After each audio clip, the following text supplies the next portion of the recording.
frame. So this is an example of reading a CSV file, a comma-separated value file, and how to have a first look into the data. So you do a head, you get the first lines, and then with column names, you can get the first, the column names of that data frame, and also str of the F, that you get the structure, so you know that R has read the first and the second data as an int vector and the other ones as numeric. In this example, we don't have booleans or characters, but you could have all these different types or different vectors as well as in our data frame. So commands to remember so far: read CSV, head, call names, any stuff. Then for numeric columns, if you just throw summary, your data frame into summary, you get the basic statistics for all the numeric variables. What can you do for non-numeric or categorical variables? We see in this data set that we have the variable group, and we can do something like table, that we get the frequency table, and we can plot a graph as well. So we should add to our list summary, table, and bar plot.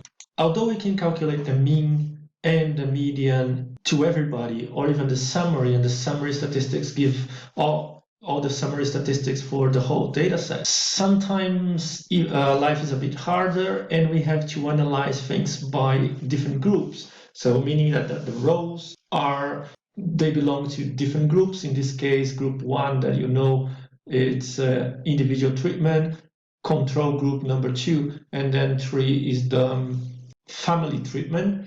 And if we want to do that, we need to do an aggregate. Aggregate is like a pivot table that you get from Excel, and help us to pass whatever columns we want to apply it to, the list of those are the columns we want to apply to. This is the actual groups we want to apply, to break it by group, and this is the metric we want to get after doing this pivot table. So we get all the columns we want, tell which column is the one that holds the group, and this one is the metric. So we get the mean here. This is the aggregate function, very powerful to do tabular analysis, and this one, the median. And so we should aggregate the aggregate measure here in our summary list of commands. Although during the last classes and during this video, I had to apply some selections to the data frame, like this one that selects the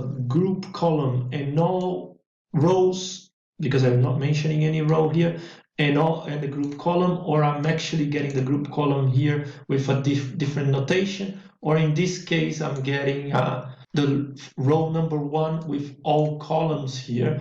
Although you can see here that maybe here and there some selection has appeared, don't worry, because we're going to be doing a lot of more selections later in the course. And we've seen for the first time maybe a graph appearing and some stats appearing. Don't worry, we're going to learn more graphs. We're going to learn a little bit more advanced statistics as well compared to the ones we've seen. This one was just introduction to data frame in a very practical way. And we're going to be doing data cleaning later in the course as well, and finally doing machine learning with R, with all the intention of allowing you guys to apply what you're learning from machine learning and stats here in R. So as you're going to be seeing in the Kahoot, the data frame structure, I'm going to mention here that data frame structure is basically one of the most powerful data structure for data science right now.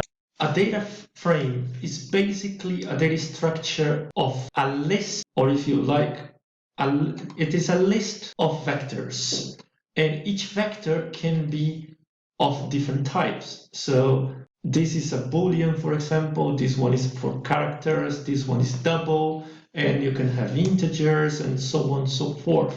How do I prove it to you?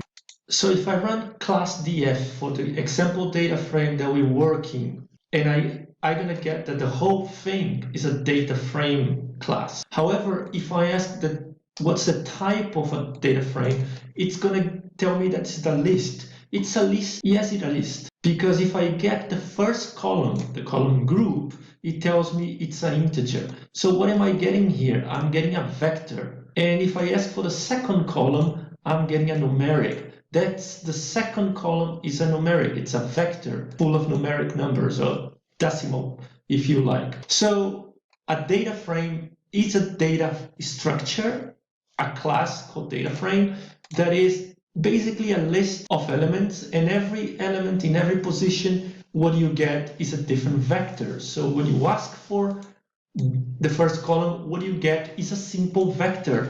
You out of the data frame, you're working on a normal vector. So that's why it was so important to learn all the data structures that we've learned so far, because now you know what's an integer, what's a list, and what's a vector, because everything here is present in the most powerful data structure, because it's flexible.